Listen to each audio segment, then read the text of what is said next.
Hey guys, I'm gonna start a YouTube account because I've been digging around online and I've found what I think to be some really valuable information, and I think it could really help anyone who's interested in overcoming their suffering and empowering themselves, as it significantly helped me. So I've refined a bunch of info into what I call wisdom tools, which are just applicable pieces of information which can be used to alleviate suffering and cultivate bliss, which we all want. We want that high vibe. So in this video, I'll be talking about what I believe to be the keys of this process, and that is how to be the master of your mind, body, spirit, rather than the victim of it. And so I've typed up a little thing, so I'll be sort of on and off. But yeah, so quick rundown of what I'll be covering, which is the deflation of negative thought forms or neural networks, the healing of emotional trauma, and tips and techniques to apply. So let's get it. So first I'll start off by defining emotional trauma. So emotional trauma can be defined as the result of an inability to integrate or process emotion, whereby as a coping mechanism, one fragments or splits their consciousness and then dissociates from or represses the fragmented aspect they wish to avoid. So you experience a circumstance, you feel a big emotion.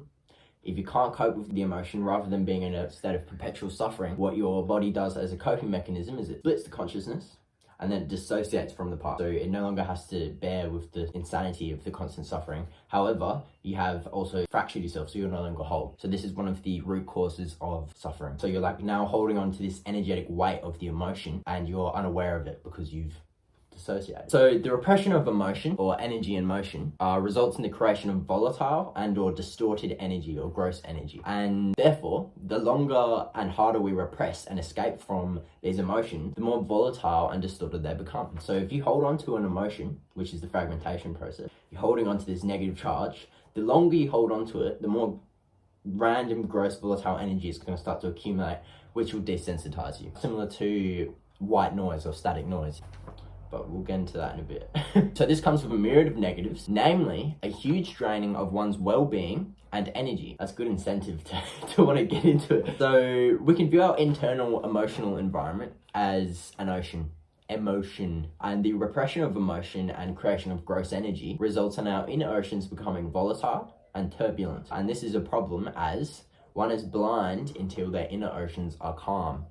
Similarly to how we can only see reflection in still waters. What this is heading towards is us living in a holographic mirror matrix, and I'll explain an aspect of that now, which is projection. Projection is the process where one projects their internal environment onto their external environment, in turn preventing them from seeing the real thing. So I'll provide an example of that. But first, let me define something else.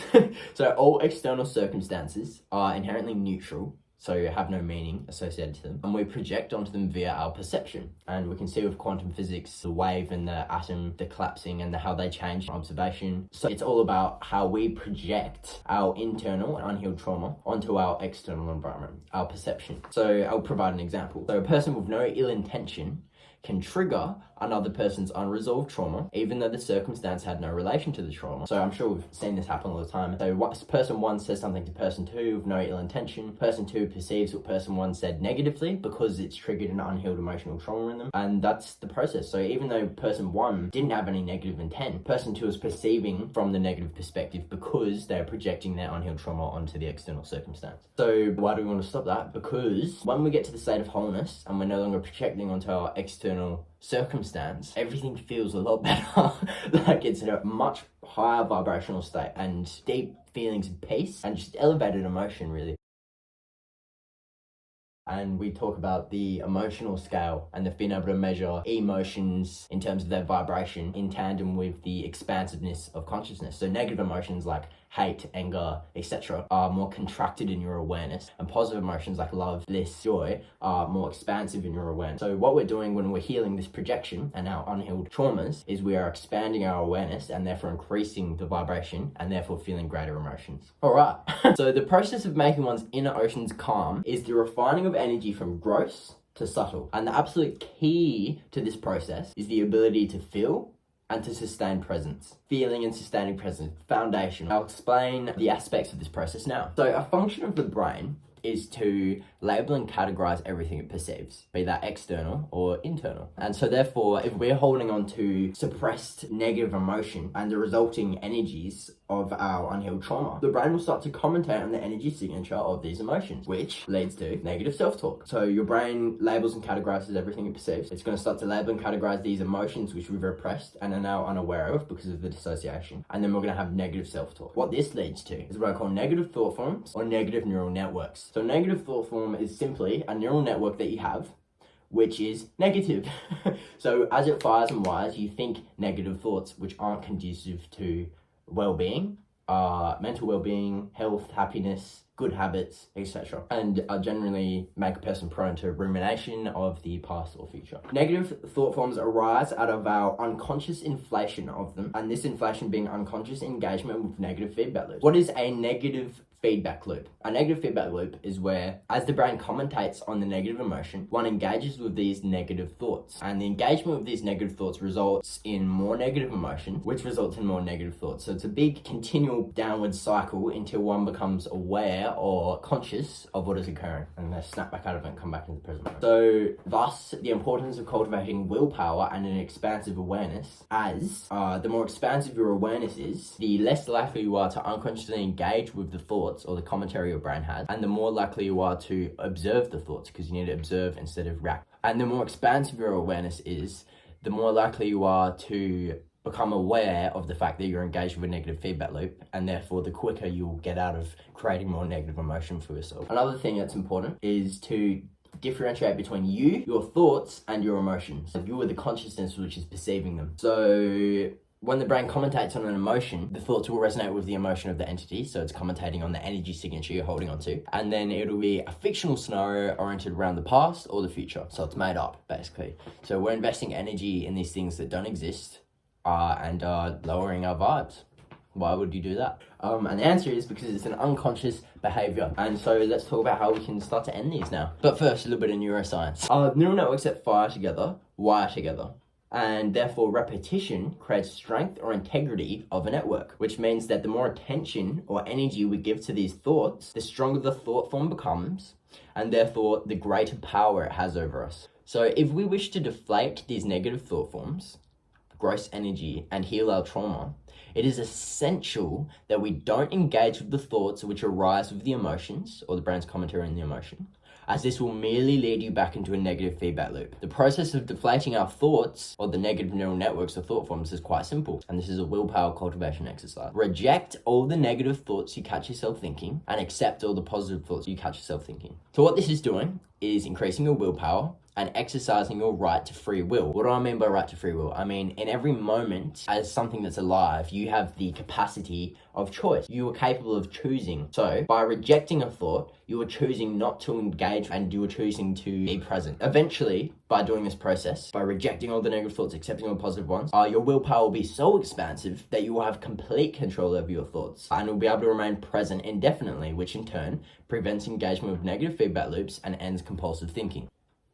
The process of healing emotion, which is that charge that we're holding on to, is to remain present and to feel. So presence preventing you from engaging with these negative thoughts, and feeling to healing. You feel it to heal it. Once you've felt something 100%, you will have healed it. So by doing this, you deflate or process the gross energy which is accumulated via repression, which increases your sensory capacity. And once you deflate the white noise of the volatile energies, you'll reach an awareness capable of determining the root cause of the trauma, which is where we lead to regression therapy. Regression therapy being when we did that fragmentation and then we dissociated, we did that because there was an emotion we couldn't resolve. And a regression therapy is revisiting that root and then resolving that emotion. And we can do this by you can almost like treat it like you're talking to a younger version of yourself, and you're making it so that you are capable of resolving this emotion, because it's still the same emotion. You just haven't resolved it yet because you've dissociated from it. You've been holding on to this charge the entire time. By the time you felt process purged the emotion 100%, which you once couldn't do as you were probably engaging with negative feedback loop, you have healed the root cause of the trauma and it will never affect you again. So congrats. I'll do a quick summary. So rejecting negative thoughts, cultivating willpower, feeling to 100% integrity, deflates the gross energy, and then you do regression therapy, which is healing the root cause, which is just the emotional trauma which you once couldn't resolve. And a lot of the time, this route will actually also create a limiting belief system, which will filter out a lot of positive things out of your life. So we want to heal all these limiting belief systems that we have so that we can experience what we want to experience. Truth. Okay, so we could say to not be present is to be engaged with the past or the future. And this is where the ego and the neural networks get their power. So therefore, it is essential to remain present when processing or feeling one's inner oceans. And a simple practice to determine whether one is being present or not is to consciously breathe. Ensure that there aren't any breaks or pauses between your inhalation or your exhalation. And by doing this, you will remain present, which will put you in the position of the observation and response ability instead of unconscious engagement and reaction to thoughts, which is how you inflate those negative feedback loops. So once you've felt the emotion 100%, you've healed it, it will no longer affect you or have power over you. And you're no longer holding the charge of the emotion which was repressed long ago. I've almost finished. And the process is similar to when doing yoga. As you stretch, you purge the negative emotion which was stored in the being, and by feeling the emotion 100%, the energy is purged. You no longer hold the tension. So even though this process of feeling the emotion is often quite uncomfortable because it's the same as when you left it, you're just avoiding it. It's 100% worth it, because by avoiding or escaping your emotions, they will only fester and become more volatile, in turn creating more gross energy, which you will then have to deal with before you can address the root cause of your traumas. So we're not doing anything by avoiding it, even though it's uncomfortable to go and address these emotions you've been avoiding. It's absolutely way better the way to go about it, because by avoiding it, you're simply just making it worse. And by addressing it, you're one step closer to being in that ecstasy/bliss state. So simple version, feeling and presence. Use the breath to remain present. Presence ensures that you observe thoughts instead of engaging with them. You feel it 100% and then it's out of your system. It's processed, you're no longer holding onto the charge. And rejecting and accepting thoughts, treating them as offerings to cultivate willpower. So to finish off, we're going to talk about how energy must express itself somehow, because all energy is electromagnetic, the electromagnetic spectrum. By holding onto a negative emotion, it will operate as a point of attraction, and therefore, whether one is aware of it or not, the energy signature will express itself until it is released from the being. And this can happen in external circumstances you attracted to your life, your projections, so how you perceive your reality, or your modes of behavior. An analogy I can use is a balloon or buoy under the ocean, and it's under immense pressure of this emotion that we're holding onto. And it's being held down by anchors, and those anchors are those original root causes of trauma which we couldn't resolve. And feeling them and healing them is severing those anchors, so the balloon floats to the top, and then you're no longer under the pressure of this trauma that you haven't resolved. That's the rundown. Hopefully I was concise. But yeah, thank you so much for listening, and peace.